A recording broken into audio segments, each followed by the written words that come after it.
we've been working towards the idea of a 27.5-inch new downhill bike for a while now. This past year we launched our Mach 6, which was a 27.5 Enduro 155 millimeter travel bike. And with that bike, the concept was to be able to get a good amount of travel, 6 inches in that case, with short chain stays.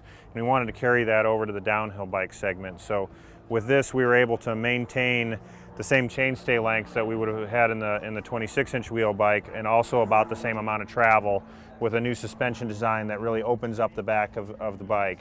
And doing it in carbon, we're able to shave a considerable amount of weight with both the carbon design and the new linkage design. So we shaved close to 2 pounds out of the bike compared to the 26-inch wheel version.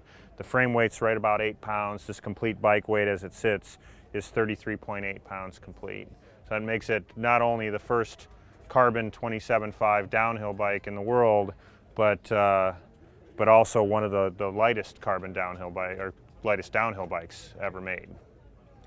Well, the intended purpose is a World Cup downhill bike, and when we started this project, we talked about adjustable dropouts and compatibility between 26 and 27.5-inch wheels.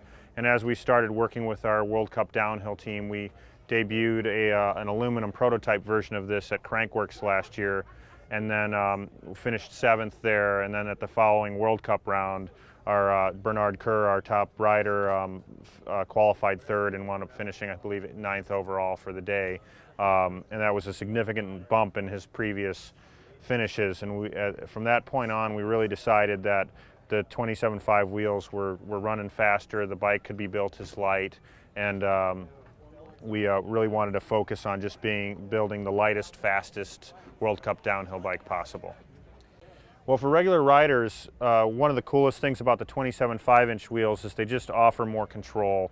You can actually run slightly narrower, lighter tires and have that same amount of traction. The wheels roll over things better, so even an average downhiller can go faster and maintain better control. It also allows us, usually when you put a long front center on a downhill bike, that really pushes it into the pro-only category, and with a super slack head angle, this one being 62.5 degrees, can create problems for the average rider where they're not really capable of riding the bike that fast, that far over the front of the bike. And when they're sitting back on the bike, the front end can push or plow. With 27.5 wheels, it doesn't do that. So they can have all the advantages on the straight line stuff and down the gnarly stuff of the long front center and the slack head angle, but the bike also tracks extremely well through the corners.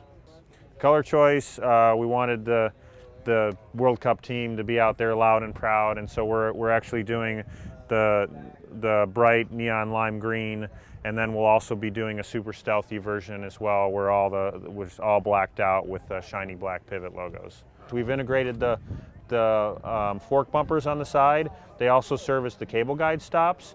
This particular model, when we were testing the aluminum bike, we wound up routing a dropper post internally just for testing. So when we were in areas where we had to pedal up stuff, we'd have that option. And it turned out we were using it so much, even on downhill courses, when we got off the chairlift, that we decided to integrate that into the bike as well. So it's got dropper post feature, all internal cable routing with a new cap system that holds the cables in place.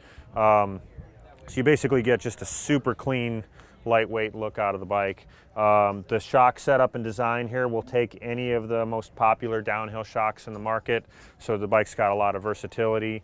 And then basically the latest standards, 157 rear end, press fit 107 bottom bracket, and all the integrated protection and stuff on the bike to make sure that everything is quiet and strong and up for the abuse.